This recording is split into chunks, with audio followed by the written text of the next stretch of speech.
नाशिक शहरात आज नरेंद्र मोदी विचार मंचचे राष्ट्रीय अध्यक्ष श्री रवी चाणक्य यांचे शहरात जोरदार स्वागत करण्यात आले। कार्यकर्त्यांच्या उत्साहात आणि घोषणाबाजीत रवी चाणक्य यांचे आगमन झाले, ज्यामुळे संपूर्ण वातावरण उत्साहपूर्ण बनले।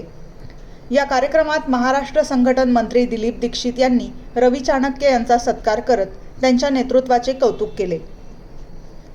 यावेळी संघटनेच्या विस्तारासाठी महत्त्वपूर्ण नियुक्त्या जाहीर करण्यात आल्या।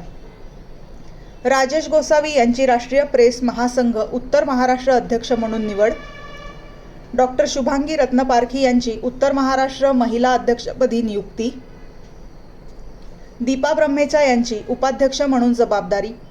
सर्व नियुक्तींना अधिकृत मान्यता देत नियुक्तीपत्रांचे वितरण श्री रवी चाणक्य यांच्या हस्ते करण्यात आले। कार्यक्रमाला दिलीप शुक्ल, रजनीश सोनार, माधवी मोराणकर, राजश्री थिगळे, छाया पंगे, शिल्पी अवस्थी यांसारख्या अनेक मान्यवरांची उपस्थिती लाभली। नरेंद्र मोदी विचार मंचच्या या कार्यक्रमामुळे नाशिकमध्ये संघटनात्मक ताकद आणि एकजूट पुन्हा एकदा अधोरेखित झाली।